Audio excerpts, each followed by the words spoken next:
गिनी की लाइब्रेरी। किताबों की दुनिया बहुत खूबसूरत होती है और ये पॉडकास्ट डेडिकेटेड है किताबों की तरफ। मेरा नाम है गिनी, इस पॉडकास्ट का नाम है गिनी की लाइब्रेरी, जहां हम बातें करते हैं किताबों की, उनकी कहानियों की, उनके कैरेक्टर्स की।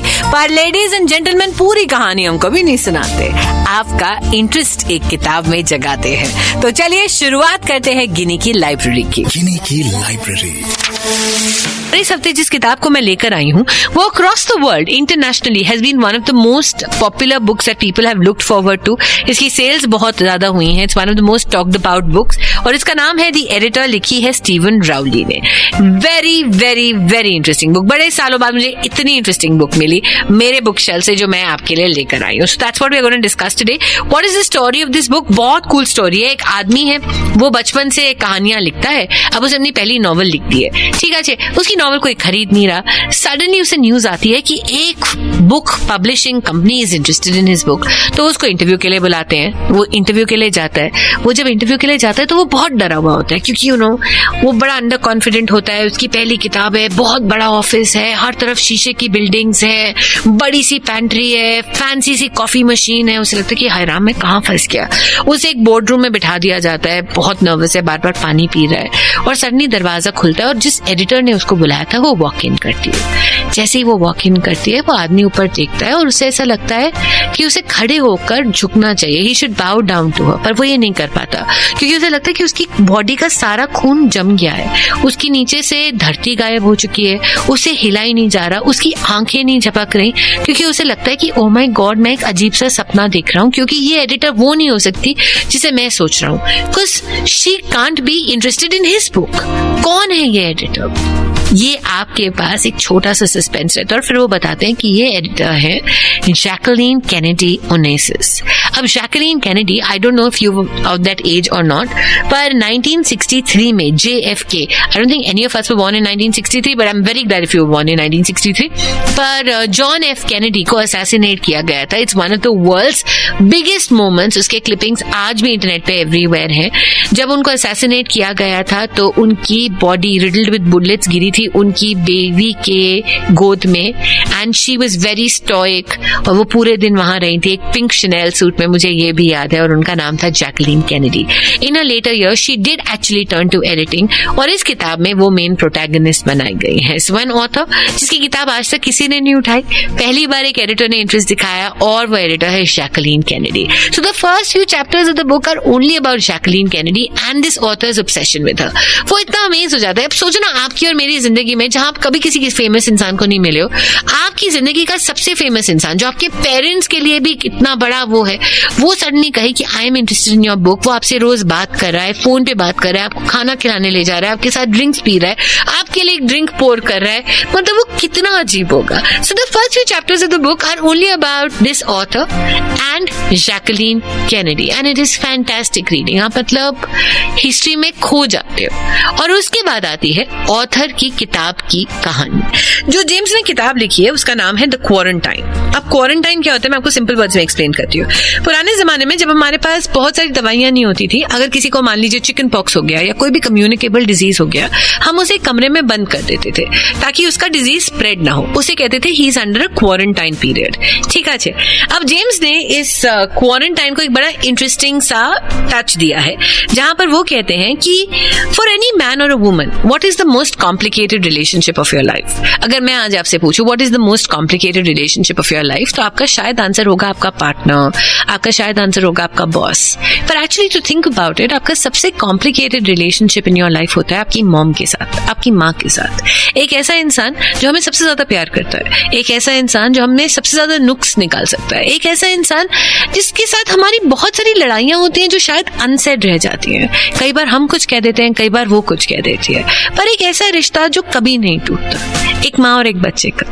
तो जेम्स ने डिसाइड करा है कि वो क्वारंटाइन पीरियड में अपने आप को और अपनी माँ को बंद करना चाहता है, ताकि 40 दिन उनके पास और कुछ ना हो, बस एक दूसरा हो, ताकि वो एक दूसरे से बातें कर सके, वो सारे इश्यूज को सॉर्ट आउट कर सके जो उनके बीच हैं, उनके पेरेंट्स के इश्यूज, उनके बचपन के issues. James incidentally is gay, और जब उसकी माँ को ये पता चलता है कि जेम्स इज गे, तो उसके डैड ये एक्सेप्ट नहीं करते और उसकी माँ उसके डैड को छोड़ छोड़ देती है और बहुत सालों तक जेम्स को यही बोलते हैं कि मैंने उसको सिर्फ तेरे लिए छोड़ा है. So all of these issues need to be addressed and that is the premise of the novel that James has written, The Quarantine, जहां पे वो अपनी माँ के साथ रहना चाहता है. And that is the novel that Jacqueline Kennedy finds very interesting. और ये पूरी चीजें बड़ी इंटरेस्टिंग है क्योंकि आप कहीं ना कहीं सोचने लग जाते हो कि अगर आपको भी अपनी मॉम के साथ ऐसा समय मिले जहां पे आप उनसे कुछ भी पूछ सकते हो कि why would you behave like this, why would you do this and why would you not do that, वो कैसा होगा. यही डिसफंक्शनल फैमिली की स्टोरी है द एडिटर. अब जेम्स की इस नॉवल को जब हम आगे बढ़ाते हैं, जैकलीन कैनेडी को उसकी नॉवल बहुत पसंद आती है. शी सेज कि अभी और लिख, अभी और लिख, और उसको कहते हैं कि अपनी माँ से और बातें कर. जेम्स अपनी माँ के पास जाता है जो उससे बहुत नाराज है, बहुत अपसेट है. आपको पता है हमारी इंडियन माएँ कैसी होती हैं, अक्रॉस द वर्ल्ड माएँ ऐसी होती हैं.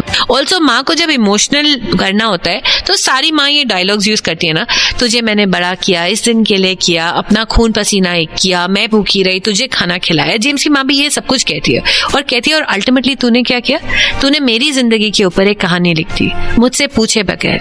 वो उससे बात ही करना बंद कर देती है. अब कहानी में ट्विस्ट आता है. क्रिसमस का समय है.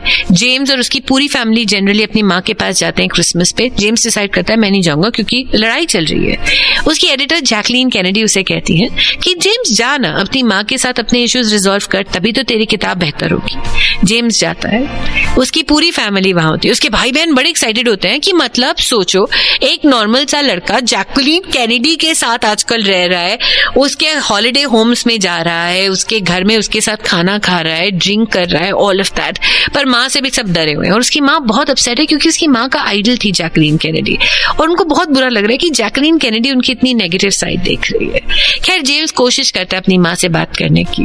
लड़ाइयाँ होती हैं टिपिकली जैसे हम सबकी फैमिलीज में होती हैं. जब एक फैमिली हॉलिडे होता है एक जोर से लड़ाई होती है, बहुत लड़ाइयाँ होती हैं और फिर फैमिली के कुछ सीक्रेट्स बाहर आने लग जाते हैं. और वो सीक्रेट्स ऐसे होते हैं जो सिर्फ जेम्स को नहीं बल्कि उसके पूरे परिवार को हिला देते हैं. एंड जेम्स डिसाइड्स कि नहीं, मैं इस किताब का एंड नहीं लिख सकता, बिकॉज इस किताब का एंड अगर मैं लिखूंगा तो it will be very unfair to my family. Because जो सीक्रेट्स बाहर आए होते हैं वो उसकी माँ के सीक्रेट्स होते हैं. Now he goes back to Jacqueline Kennedy and says, बहन, I'm sorry, तू बहुत फेमस है, तू बहुत कूल है, पर मैं ये किताब नहीं लिख सकता. एंड कैनेडी उसे पुश करती है और कहती है कि नहीं जेम्स, तू जा, find peace with your mother. मैं इस किताब के बारे में आगे और कुछ नहीं बोलूंगी because I really want you to pick it up. Because let's face it, आपका और आपकी मॉम का रिलेशनशिप सबसे कॉम्प्लिकेटेड तो है. उसे भी नॉर्मलाइज करने के लिए आप ये किताब जरूर पढ़ें. बहुत सारी चीजें याद आएंगी, बहुत सारी चीजें रिजॉल्व करने का मन करेगा. And that's what good books do, they make you think. Your choices, your life, your relationships. आपकी लाइफ में आपकी सबसे कॉम्प्लिकेटेड रिलेशनशिप किसके साथ है? Is your answer also going to be your parents? बहुत कुछ होता है जिंदगी में. बचपन की एक चीज जो माँ ने या डैड ने कही थी अभी तक आपको चुभती है और आपको कभी नहीं समझ आया कि उसने ऐसा क्यों कहा. एक चीज जहाँ पे आपने अपने मॉम और डैड को चुप रहते देखा था जब आपको लगा था कि उनको बोलना चाहिए और आप आज तक वो सवाल उनसे नहीं पूछ पाए. एक डिसीजन आपकी लाइफ का जो शायद आप लेना चाहते थे और वो आपका साथ नहीं दे रहे थे और आप चुप रहे. And you want to ask them that. एक चीज जो आपने कही जो उन्हें चुप गई, जो आज तक वो उठा के नहीं लाए पर वो पूछना चाहते. Imagine how it would be to stay 40 days with any one of your parents or your most complicated relationship. अगर आप सोच सकते हैं कि उस 40 दिन में आप किसको अपने पास चाहते हैं तो can you do me a favor? उस इंसान को एक फोन जरूर कीजिएगा, उससे बात जरूर कीजिएगा और ऊपरी तौर पे नहीं, कुछ ऐसी बातें कहिएगा और पूछिएगा जो आप जेन्युइनली पूछना चाहते हैं. Because that'll be it. That'll make your relationship stronger. ऐसा मुझे लगता है. मेरा नाम है गिनी. ऐसी वेली बातें सिर्फ मैं करती हूँ. इस शो का नाम है गिनी की लाइब्रेरी यानी मेरी लाइब्रेरी, जहाँ हर हफ्ते मैं आपके लिए किताब लेकर आती हूँ. If there's a book that you'd like me to dissect, write into me rjginnie @gmail.com या फिर सोशल मीडिया पे मुझे टैग कीजिए @rjginnie GINNIE. जल्द ही आऊंगी एक और कहानी, एक और किताब के साथ. सुनते रहें गिनी की लाइब्रेरी. गिनी की लाइब्रेरी.